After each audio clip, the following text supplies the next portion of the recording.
Hi, this is a problem that we're going to look at that involves the use of the Fundamental Theorem of Calculus, depending on the textbook that you use, maybe number 1 and number 2.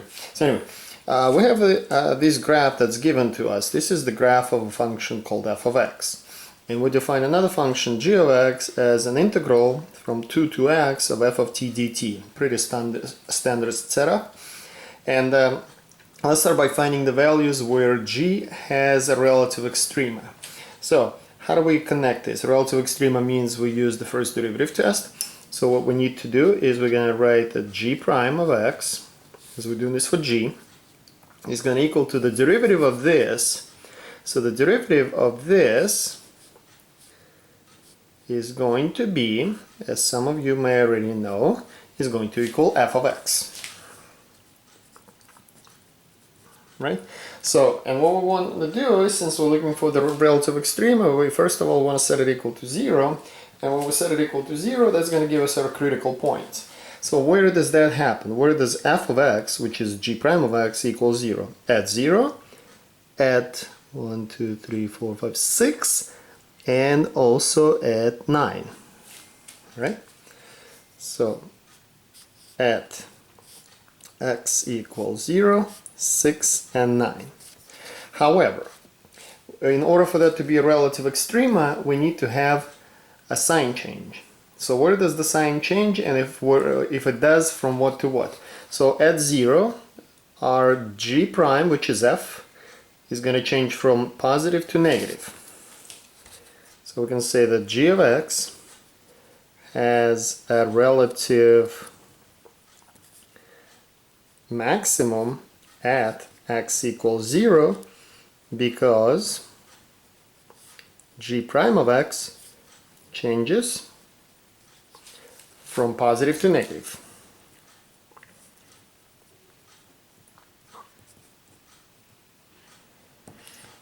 Alright, now let's take a look at 6. At 6, the derivative is going to change from negative to positive, so that's going to have a relative min.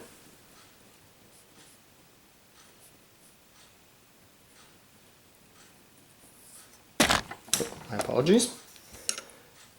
Min at x equals 6 because g prime of x changes from what? From negative to positive, right?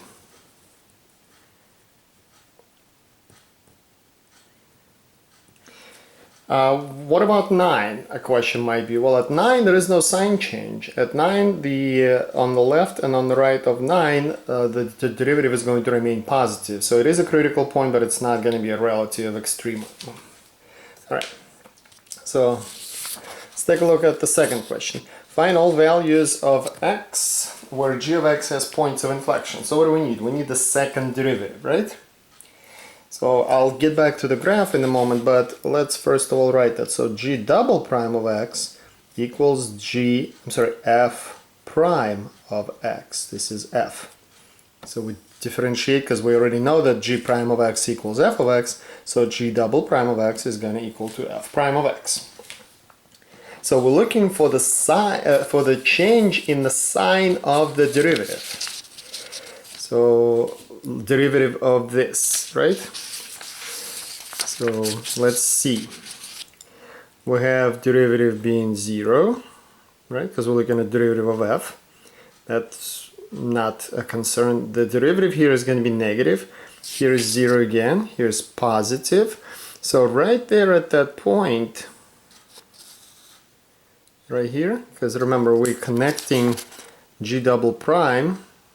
We want to see the sign change in g double prime, so that's wherever f prime changes sign. So f prime changes sign at this point and at this point, right? Because f prime is positive, then negative. We're going by the slope, right? And here the slope is negative, then positive. So we know it's going to happen at that point. The first point was 8 and the second point is 9. So change the sign at x equals 8 and 9. Right, so those are our points of inflection.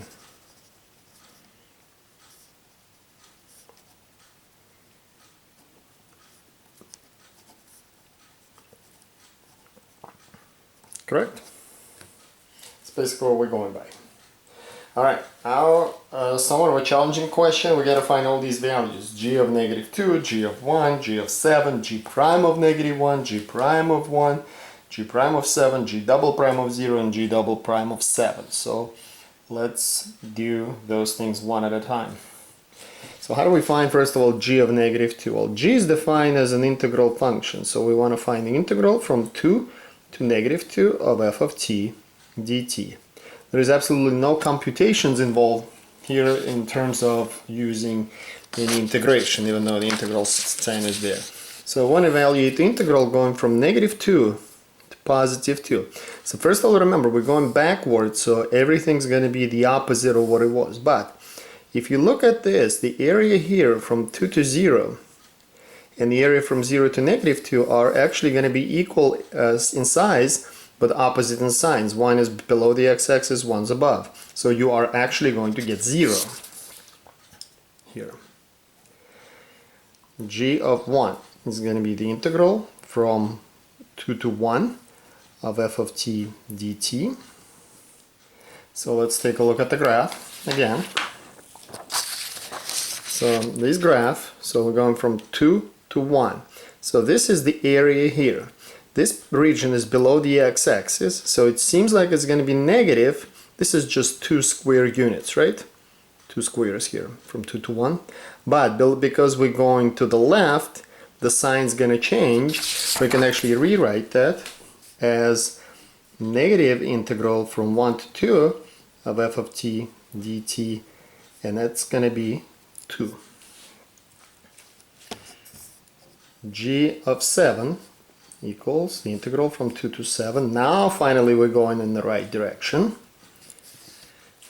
right? So let's see. So we're going from 2 to 7. From 2 to 7 we basically have to find the area here and the area here.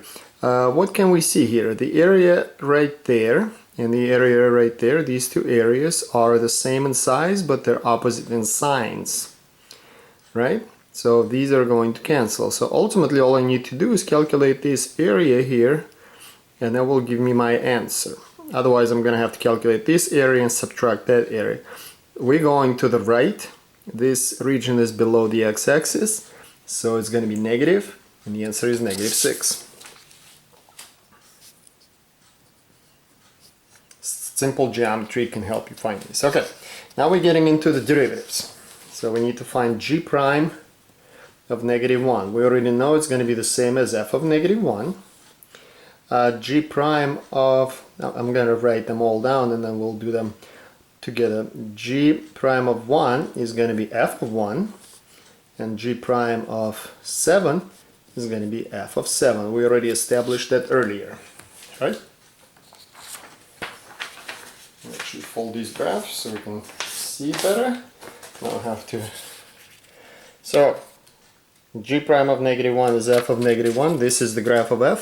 F of -1 is -2. -2. G prime of, oh, I'm sorry, -1 is +2. -1 is here, right? And -1 is +2. +1, that's going to be -2. And G prime of 7, which is f of 7, f of 7 is 2, right here.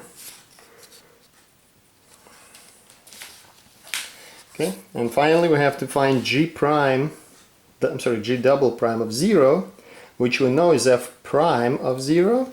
And we also need to find G double prime of 7, which is f prime of 7. Correct? So again, we're going to look at the graph. Now we're going to need to find the slope. So f prime of 0 is the slope at this point.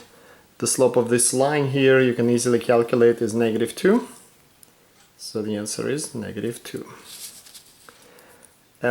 G double prime of 7 is f prime of 7. F prime of 7 is here. It's the slope of this line, and it is +2. All right. And we have another question. So when you have a question asking to find the absolute minimum or the absolute maximum, the easiest thing to do is, and it's going to be on the closed interval, so what you do is you find the value of the function at the endpoints and at all relative extrema. So we're going to make a table of values. So x, and this is going to be g of x. So this is going to be, our one endpoint is going to be at -3. Our relative max was at 0. Our relative min was at 6. And our other endpoint was at 11. Correct? So our left endpoint, the right endpoint, and any relative extrema that you have. So what we need to do now is evaluate that, pretty much relying on the same thing we did in question number 3. Remember, a function is defined, g of x is defined as the integral from 2 to x of f of t dt. Right? So let's go ahead and do it. Some geometry here. So this is our starting point. So we're going from 2 to -3, we're going backwards. We already know this area here is going to cancel this area here. So all we're going to have is this left, right? You can do simple geometry and do it this way too. So that's 2. But this is above the x-axis, but we're going backwards. So it's actually going to be -2. So at -3, the value of g is -2. Or you can do this trapezoid here with the positive sign, plus this trapezoid here with the negative sign, and this, and that's going to give you the same thing. What's g of 0? So it's the area here. So it is below, the region is below the x-axis, but we're going to the left, so it's going to become positive, right? You can simply do it's a trapezoid, or you can break it into a rectangle and a triangle. This is going to give you a total of 3 units here. And it's going to be positive because even though it's below the x-axis, you're going to the left. So it's 3. At 6, it's this area here. So now I'm going in the right direction. I'm going to the right. And this region is below the x-axis, so the value is going to be negative. You can count the squares. 1, 2, 3, 4, 5, 6, 7. This value is going to be 7. And lastly, we got to do it for 11. So that's a bit of a challenge here because there are a few things involved. So let's see. We know, I'm going to write it on this. We know this is, oh, my apologies, this is -7. We know this here is -7, right? We know this triangle here is 3 by 4, 4 high. So it's going to be 1/2 times 3 times 4, which is going to give us 6. And then this triangle here, also positive, is going to be 1/2 times 2 times 4, which is going to give us 4. Right? So it's -7 plus 6 plus 4. -7 plus 6 is -1 plus 4 is 3. Right? And that is what we are going to get here. So our